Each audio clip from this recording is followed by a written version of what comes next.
Hi there. Alma 53. And it came to pass that they did set their guards over the prisoners of the Lamanites, and did compel them to go forth and bury their dead, yea, and also the dead of the Nephites who were slain. And Moroni placed men over them to guard them, while they should perform their labors. And Moroni went to the city of Mulek with Lehi, and took command of the city, and gave it unto Lehi. Now behold, this Lehi was a man who had been with Moroni in the more part of all his battles, and he was a man like unto Moroni, and they rejoiced in each other's safety, yea, they were beloved by each other, and also beloved by all the people of Nephi. And it came to pass that after the Lamanites had finished burying their dead, and also the dead of the Nephites, they were marched back into the land Bountiful. And Teancum, by the orders of Moroni, caused that they should commence laboring in digging a ditch round about the land, or the city Bountiful. And he caused that they should build a breastwork of timbers upon the inner bank of the ditch. And they cast up dirt out of the ditch against the breastwork of timbers. And thus they did cause the Lamanites to labor until they had encircled the city of Bountiful round about with a strong wall of timbers and earth to an exceeding height. And this city became an exceeding stronghold ever after. And in this city they did guard the prisoners of the Lamanites, yea, even within a wall which they had caused them to build with their own hands. Now Moroni was compelled to cause the Lamanites to labor, because it was easy to guard them while at their labor, and he desired all his forces when he should make an attack upon the Lamanites. And it came to pass that Moroni had thus gained a victory over one of the greatest of the armies of the Lamanites, and had obtained possession of the city of Mulek, which was one of the strongest holds of the Lamanites in the land of Nephi. And thus he had also built a stronghold to retain his prisoners. And it came to pass that he did no more attempt a battle with the Lamanites in that year, but he did employ his men in preparing for war, yea, and in making fortifications to guard against the Lamanites, yea, and also delivering their women and their children from famine and affliction, and providing food for their armies. And now it came to pass that the armies of the Lamanites on the west sea, south, while in the absence of Moroni, on account of some intrigue amongst the Nephites, which caused dissensions among them, had gained some ground over the Nephites, yea, insomuch that they had obtained possession of a number of their cities in that part of the land. And thus because of iniquity among themselves, yea, because of dissensions and intrigue among themselves, they were placed in the most dangerous circumstances.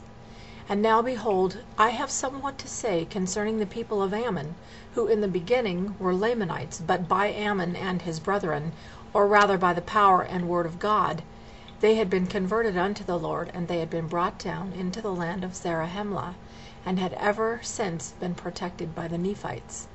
And because of their oath that they had been kept from taking up their arms against their brethren, for they had taken an oath that they never would shed blood more, and according to their oath they would have perished, yea, they would have suffered themselves to have fallen into the hands of their brethren, had it not been for the pity and the exceeding love which Ammon and his brethren had had for them.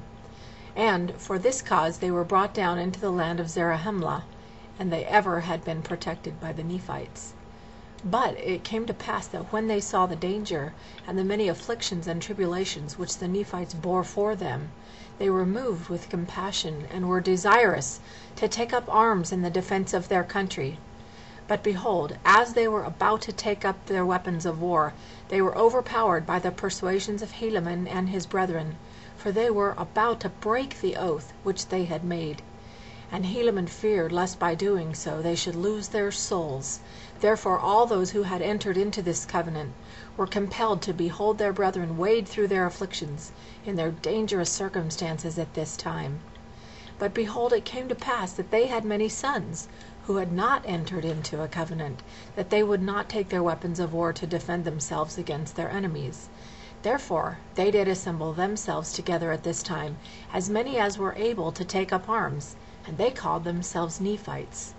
And they entered into a covenant to fight for liberty of the Nephites, yea, to protect the land unto the laying down of their lives, Yea, even they covenanted that they never would give up their liberty, but they would fight in all cases to protect the Nephites and themselves from bondage.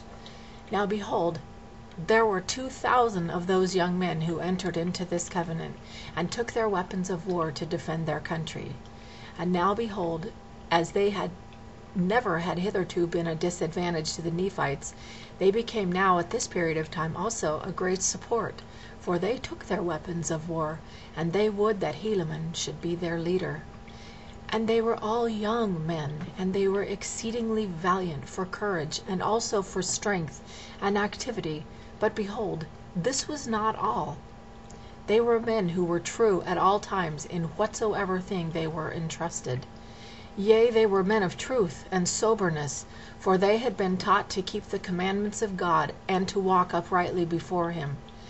And now it came to pass that Helaman did march at the head of his 2,000 stripling soldiers, to the support of the people in the borders of the land on the south by the west sea.